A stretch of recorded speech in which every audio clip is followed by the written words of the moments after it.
എല്ലാവർക്കും നമസ്കാരം. എല്ലാവർക്കും VPK ലേണിംഗ്സിലേക്ക് സ്വാഗതം. നമ്മളിന്ന് ഡിസ്കസ് ചെയ്യാൻ പോകുന്ന അസിസ്റ്റന്റ് പ്രിസൺ ഓഫീസറിന്റെ ഇംഗ്ലീഷിന്റെ ക്വസ്റ്റ്യൻസ് ആണ് കേട്ടോ. എല്ലാവർക്കും എക്സാം ഒക്കെ എങ്ങനെയുണ്ടായിരുന്നു? നമുക്ക് സ്റ്റാർട്ട് ചെയ്യാം. ഓക്കെ. അപ്പൊ ഫസ്റ്റ് ക്വസ്റ്റ്യൻ ഇതാണ്: identify the segment of the sentence that contains A grammatical error. അപ്പൊ ഇവിടെ നമുക്കൊരു സെന്റൻസ് കൊടുത്തിട്ടുണ്ട്, അതിനകത്ത് ഗ്രാമാറ്റിക്കൽ എറർ ഉണ്ട്. എവിടെയാണ് ഗ്രാമാറ്റിക്കൽ എറർ ഉള്ളതെന്നുള്ളത് നമുക്ക് നോക്കാം. ഓക്കെ. അപ്പോൾ ഇവിടെ നോക്കിയേ, it actually does take place and the water on this area is forbidden. It actually does take place and the water on അല്ല വരും, എന്താ വരിക, വാട്ടർ ഇൻ ദിസ് ഏരിയ അല്ലെ. ഒരു എൻക്ലോസ്ഡ് റീജിയൻ എന്നുള്ള രീതിയിലൊക്കെ പറയുമ്പോൾ നമ്മൾ അവിടെ ഓൺ അല്ല പറയാ അല്ലെ. ഓൺ എന്ന് പറഞ്ഞാൽ അതിന്റെ മുകളിൽ എന്നുള്ള രീതിയിലാണ്. അപ്പൊ in this area is forbidden എന്ന് വേണം ആൻസർ ആയിട്ട് വരാൻ അല്ലെ.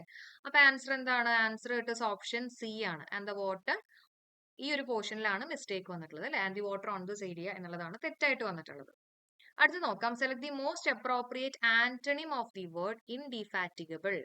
ആന്റണിം ആണ് നമ്മളോട് ചോദിച്ചിട്ടുള്ളത്. ആന്റണിം എന്ന് പറഞ്ഞു കഴിഞ്ഞാൽ നമുക്കറിയാം ഓപ്പോസിറ്റ്. ഓക്കെ. ഇൻഡിഫാറ്റിഗബിൾ നമ്മുടെ ക്ലാസ്സുകളിൽ നമ്മൾ ഡിസ്കസ് ചെയ്തിട്ടുള്ളതാണ്. ഇൻഡിഫാറ്റിഗബിൾ എന്ന് പറഞ്ഞാൽ എന്താ? ടയർലെസ് ആണ്, ക്ഷീണിതനല്ലാത്ത എന്നുള്ളൊരു മീനിങ് ആണ് വരുന്നത് അല്ലെ. ഫെറ്റീഗുമായിട്ടൊക്കെ നമ്മൾ കണക്ട് ചെയ്ത് പഠിപ്പിച്ചിട്ടുള്ളതല്ലേ. ഓക്കെ. അപ്പൊ അതിന്റെ ഓപ്പോസിറ്റ് കണ്ടുപിടിക്കണം. അതായത് ക്ഷീണിച്ചിട്ടുള്ള അല്ലെങ്കിൽ ക്ഷീണിതനായിട്ടുള്ള എന്നുള്ള രീതിയിൽ വരുന്ന വേർഡ് ഏതാ? ഇൻഡോളന്റ് പഠിപ്പിച്ചിട്ടുള്ളതാണ്. ഡോളോ കഴിക്കുമ്പോൾ നമുക്ക് നല്ല ക്ഷീണാണെന്നൊക്കെ പറഞ്ഞു തന്നിട്ടുണ്ടായിരുന്നു കേട്ടോ. അപ്പൊ കിട്ടിയെന്ന് വിചാരിക്കണു. ഇനി ബാക്കിയുള്ള ഓപ്ഷൻസും കൂടെ നമുക്ക് ജസ്റ്റ് ഒന്ന് നോക്കാം അല്ലെ. അൺഅബേറ്റഡ് എന്ന് പറഞ്ഞാൽ എന്താ? അൺഅബേറ്റഡ് എന്ന് പറഞ്ഞാൽ കണ്ടിന്യൂസ് ആയിട്ട് അല്ലെങ്കിൽ പെർസിസ്റ്റന്റ് ആയിട്ട് എന്നുള്ളൊരു മീനിങ് ആണ് അൺഅബേറ്റഡ്. ഓക്കെ. പിന്നെ ഫെവറിഷ് എന്ന് പറഞ്ഞാൽ സ്ലൈറ്റ്ലി ഇൻക്രീസ് ടെമ്പറേച്ചർ ഉള്ള, ഒരു ഫീവർ ഉള്ള പോലെ കേട്ടോ. കുറച്ചും കൂടെ ഒരു എന്താ പറയാ, റെസ്റ്റ്ലെസ് ആയിട്ട് ഒക്കെ ഒരു മീനിങ് ആണ് ഫെവറിഷ് എന്നുള്ള വേർഡിന്റെ മീനിങ് വരുന്നത്. അപ്പൊ നമുക്കിനി അടുത്ത ക്വസ്റ്റിനിലേക്ക് കയറാം. അതിന് മുമ്പ് ഒരു കാര്യം കൂടെ പറഞ്ഞേക്കട്ടെ. നമ്മൾ ഈ കഴിഞ്ഞ സെക്രട്ടറി അസിസ്റ്റന്റ് എക്സാമിന് വേണ്ടിയിട്ടുള്ള 10 ഡേയ്സിന്റെ ഒരു ക്രാഷ് കോഴ്സ് ഇംഗ്ലീഷിന്റെ ചെയ്തിട്ടുണ്ടായിരുന്നു. അപ്പൊ അതിൽ ഗ്രാമറും വൊക്കാബുലറിയും എല്ലാം ഇൻക്ലൂഡ് ചെയ്തിട്ടുള്ള ഒരു 10 ഡേയ്സിന്റെ ക്ലാസ് ആണ്. അതിന്റെ റെക്കോർഡഡ് സെഷൻസ് അവൈലബിൾ ആണ്. അതിന്റെ പ്രൈസ് എന്ന് പറയുന്നത് 99 റുപ്പീസ് ആണ് കേട്ടോ. ഈ 99 റുപ്പീസിൽ നിങ്ങൾക്ക് ഗ്രാമറും വൊക്കാബുലറിയും എല്ലാം കവർ ചെയ്യുന്ന രീതിയിലുള്ള ഒരു കോഴ്സ് കിട്ടുകയാണ്. നിങ്ങൾക്ക് പർച്ചേസ് ചെയ്യാൻ താല്പര്യം ഉണ്ടെങ്കിൽ അതിന്റെ ലിങ്ക് ഞാൻ കമന്റ് ആയിട്ട് കൊടുത്തേക്കാം. ഓക്കെ, പിൻ ചെയ്തേക്കാം കേട്ടോ. അപ്പൊ നമുക്ക് അടുത്ത ക്വസ്റ്റ്യൻ നോക്കാം. Rearrange the part of the sentence in correct order. നമുക്ക് ഇവിടെ 4 പോർഷൻസ് കൊടുത്തിട്ടുണ്ട്. അതിനെ നമ്മൾ കറക്റ്റ് ആയിട്ട് ഓർഡറിൽ അറേഞ്ച് ചെയ്യാനാണ് നമ്മളോട് പറഞ്ഞിട്ടുള്ളത്. ജസ്റ്റ് ഒന്ന് വായിച്ചു നോക്കാം അല്ലെ.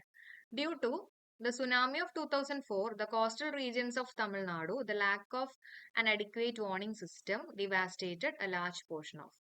അപ്പൊ ഇത് വായിക്കുമ്പോൾ നമുക്ക് ഒരു ചെറിയൊരു ഐഡിയ കിട്ടിയിട്ടുണ്ടാവും, എന്താണ് ഇതിൽ ഉദ്ദേശിക്കുന്നത് എന്നുള്ള ഒരു ഐഡിയ കിട്ടിയിട്ടുണ്ടാവും. ഇനി ചെയ്യേണ്ടത് ഏതെങ്കിലും 2 ഓപ്ഷൻസ് നമുക്ക് ഒരുമിച്ച് പ്ലേസ് ചെയ്യാൻ പറ്റും നോക്കാം. അതായത് for example ഡിവാസ്റ്റേറ്റഡ് a large portion of, എവിടെയാണ്, എവിടത്തെ കുറെ പോർഷൻ ആണ് ഡിസ്ട്രക്ട് ചെയ്തിട്ടുള്ളത്, ഡിവാസ്റ്റേറ്റ് ചെയ്തിട്ടുള്ളത്? The coastal regions of Tamil Nadu അല്ലെ. തമിഴ്നാടുവിന്റെ കോസ്റ്റൽ റീജിയൻസ് ആണ് ഡിവാസ്റ്റേറ്റ് ചെയ്ത് പോയിട്ടുള്ളത് അല്ലെ. അപ്പൊ അതിൽ നിന്ന് തന്നെ നമുക്കറിയാം ഈ എസും ക്യൂവും ഒരുമിച്ച് വരുന്ന ഒരു ആൻസർ ആയിരിക്കും നമ്മുടെ ഓപ്ഷനിൽ ഉള്ളത് എന്നുള്ള രീതിയിൽ നമുക്ക് മനസ്സിലാക്കി എടുക്കാം. ഓക്കെ, എസും ക്യൂവും ഒരുമിച്ച് വരണം. അപ്പൊ അതിൽ നിന്ന് തന്നെ നമുക്ക് എസും ക്യൂവും ഒരുമിച്ച് വരാത്ത 2 ഓപ്ഷൻസ് എടുത്ത് മാറ്റാം. മനസ്സിലായോ? ഓരോന്നും വായിച്ചിട്ട് സമയം കളയേണ്ട. ഇതേപോലെ എന്തെങ്കിലും ഒരു ഷോർട്ട് കട്ട് നോക്കുക കേട്ടോ. അപ്പൊ എസ് ക്യൂ ഇവിടെ ഉണ്ട്, ഇവിടെയും എസ് ക്യൂ ഉണ്ട്. നമ്മുടെ ആൻസർ വരുന്നത് ഇറ്റ് ഇസ് ഓപ്ഷൻ ഡി ആണ്. നമുക്ക് വായിച്ചു നോക്കാം. ഡ്യൂ ടു, ആദ്യം ആറ്, due to the lack of an adequate warning system. അപ്പോ ലാക്ക് എന്ന് ഇവിടെ പറഞ്ഞിട്ടുണ്ട്. ഓക്കെ, അപ്പൊ മര്യാദയ്ക്കുള്ള ഒരു എന്താ അഡിക്വേറ്റ് വാർണിംഗ് സിസ്റ്റം ഇല്ലാത്തത് കൊണ്ട് തന്നെ അല്ലെ, due to the lack of an adequate warning system എന്ത് പറ്റി? പിന്നെ വരുന്നത് പി ആണ് അല്ലെ. The tsunami of 2004 devastated a large portion of coastal regions of Tamil Nadu. ശരിയല്ലേ? ഇനി പി ആറ് വായിച്ചു നോക്കിയേ. പി ആർ എന്ന് പറയുമ്പോൾ due to the tsunami of 2004, R എന്ന് പറയുമ്പോൾ the lack of an adequate warning system. അപ്പൊ ഇവിടെ ഒരു കണ്ടിന്യൂറ്റി നമുക്ക് കിട്ടുന്നില്ല കേട്ടോ. സോ നമ്മുടെ ആൻസർ ഇട്ട് ഓപ്ഷൻ ഡി. എല്ലാവരും ഒന്ന് ചെയ്ത് നോക്കുക, അല്ലാണ്ട് ഇതേപോലെയുള്ള ഓപ്ഷൻസ് കാണുമ്പോൾ അത് വിട്ടേക്കരുത്. നിങ്ങൾക്ക് പറ്റും, ചെയ്ത് നോക്കുക കേട്ടോ. അടുത്ത ക്വസ്റ്റ്യൻ നോക്കാം. Select the correct indirect form of the given sentence. ഇവിടെ നമുക്കൊരു സെന്റൻസ് കൊടുത്തിട്ടുണ്ട്, അതിന്റെ ഇൻഡയറക്റ്റ് ഫോം വേണം നമ്മൾ കണ്ടുപിടിക്കാനായിട്ട്. ഓക്കെ, അപ്പോ ആദ്യം നോക്കേണ്ടത് എന്താ? നമ്മുടെ റിപ്പോർട്ടിംഗ് വെർബ് നോക്കുക. ശരിയാണ്, റിപ്പോർട്ടിംഗ് വെർബ് സിമ്പിൾ പാസ്റ്റ് ടെൻസിലാണ് കൊടുത്തിട്ടുള്ളത് അല്ലെ. അപ്പൊ അതുകൊണ്ട് തന്നെ നമ്മുടെ ഡബിൾ കോട്സിൽ കൊടുത്തിട്ടുള്ള ഭാഗത്തിന്റെ ടെൻസ് നമ്മൾ മാറ്റണം. ഇനി വേർ യു ഗോയിങ് എന്നുള്ളതാണ് ചോദ്യം. ഓക്കെ, അപ്പൊ എന്തായിരിക്കും ആൻസർ ആയിട്ട് വരിക? ഇൻഡയറക്റ്റ് ഫോം എന്ന് പറയുമ്പോൾ ഒരു സ്റ്റേറ്റ്മെന്റ് ഫോം ആയിരിക്കും അല്ലെ.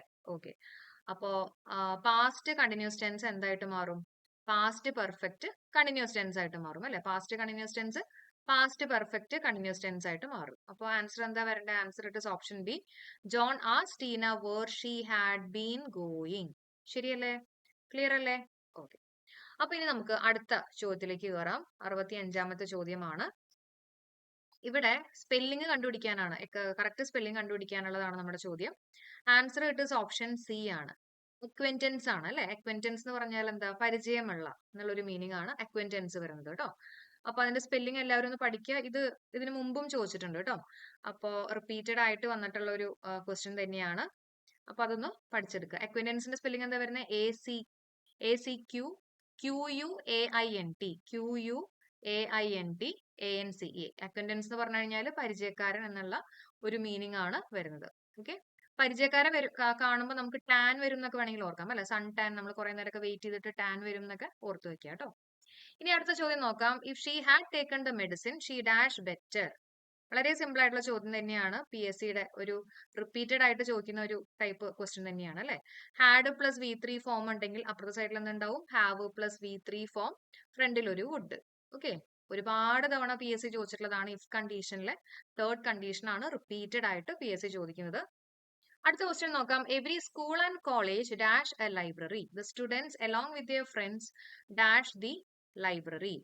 അപ്പോൾ എവരി വെച്ചിട്ട് സ്റ്റാർട്ട് ചെയ്യുമ്പോഴും അതേപോലെ തന്നെ ഈച്ച് വെച്ചിട്ട് സ്റ്റാർട്ട് ചെയ്യുന്ന കേസുകളിലൊക്കെ നമ്മൾ സിംഗുലർ വെർബാണ് യൂസ് ചെയ്യുക. ഓക്കെ. അപ്പൊ നമുക്ക് നോക്കാം. Every school and college has a library വേണം വരാൻ അല്ലെ? അപ്പൊ ഹാസ് ഉള്ള രണ്ട് ഓപ്ഷൻസ് ഇവിടെ ഉണ്ട്. Has a library. The students along with their friends. ഇപ്പൊ നമുക്കറിയാം along with, together with, in addition to, like, unlike ഇതൊക്കെ വരുമ്പോൾ നമ്മൾ ഫസ്റ്റ് സബ്ജക്റ്റിനെ നോക്കണം. ഓക്കെ. ദ സ്റ്റുഡൻസിനെ നോക്കണം. സ്റ്റുഡൻസ് എന്ന് പറയുമ്പോൾ പ്ലൂരൽ ആണ് അല്ലെ? പ്ലൂരൽ ആണെങ്കിൽ പ്ലൂരൽ വെർബ് വേണം നമ്മൾ യൂസ് ചെയ്യാൻ. അപ്പോൾ വിസിറ്റ് വേണം ആൻസർ ആയിട്ട് വരാൻ. So that is option C ആണ് നമ്മുടെ ആൻസർ ആയിട്ട് വരിക. Every school and college has a library. The students along with their friends visit the library ആണ് ആൻസർ ആയിട്ട് വരിക. His wife can't dash his terrible behaviour anymore. ഇതും ഈ പറഞ്ഞ പോലെ റിപ്പീറ്റഡ് ആയിട്ട് ചോദിച്ചിട്ടുള്ള ഒരു ക്വസ്റ്റ്യൻ ആണ്. എന്താ? പുട്ടപ്പ് വിത്ത് ആണ്. പുട്ടപ്പ് വിത്ത് അറിയാത്തവരുണ്ടെങ്കിൽ, അല്ലെങ്കിൽ പുട്ട് എന്ന് പറഞ്ഞിട്ടുള്ള ഫ്രേസിൽ വെർബ് പഠിക്കാണ്ട് ആരും പോകരുത്.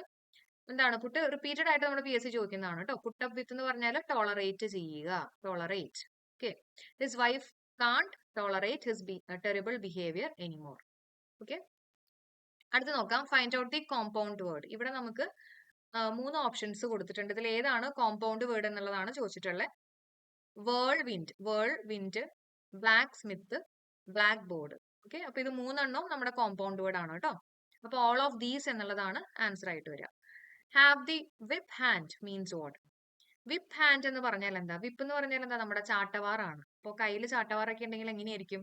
കൺട്രോൾ ചെയ്യാനുള്ള ഒരു പൊസിഷനിലായിരിക്കും അല്ലെ? To be in a position to control ആണ് ആൻസർ ആയിട്ട് വരുന്നത് കേട്ടോ. നമ്മുടെ answer it is option B. അപ്പൊ ഇതായിരുന്നു നമ്മുടെ 10 ക്വസ്റ്റ്യൻസ്. ഈ 10 ക്വസ്റ്റ്യൻസും സിമ്പിൾ ആയിട്ടുള്ള ചോദ്യങ്ങളായിരുന്നു. എനിക്ക് തോന്നുന്നു ഈ ലാസ്റ്റ് വൺ മാത്രം കുറച്ചൊരു ചിലപ്പോൾ കേൾക്കാത്തൊരു ഇഡിയം ആയിരിക്കാം. ബാക്കിയെല്ലാം അത്യാവശ്യം എളുപ്പമുള്ള ക്വസ്റ്റ്യൻസ് തന്നെയായിരുന്നു. അതേപോലെ തന്നെ നമ്മുടെ കോഴ്സിൽ ജോയിൻ ചെയ്യാൻ താല്പര്യം ഉണ്ടെങ്കിൽ തീർച്ചയായിട്ടും ഞാനത് പിൻ ചെയ്ത് വെച്ചേക്കാം. നിങ്ങൾക്ക് അത് നോക്കാം കേട്ടോ. അതേപോലെ തന്നെ മാത്സിന്റെ ഒരു 30 ഡേയ്സിന്റെ ഒരു ക്രാഷ് കോഴ്സ് നടക്കുന്നുണ്ട്. ഓക്കെ. മാത്സിന്റെ വരാൻ പോകുന്ന അപ്കമിങ് എക്സാമിന് നിങ്ങൾക്ക് യൂസ്ഫുൾ ആവുന്ന ഒരു ക്രാഷ് കോഴ്സ് ആണ്. അതിന്റെ ലിങ്ക് ഞാൻ കൊടുത്തേക്കാം. ആർക്കെങ്കിലും ജോയിൻ ചെയ്യാൻ താല്പര്യം ഉണ്ടെങ്കിൽ നിങ്ങൾക്ക് തീർച്ചയായിട്ടും ജോയിൻ ചെയ്യാം കേട്ടോ. അപ്പൊ thank you so much. Have A nice day. Thank you all.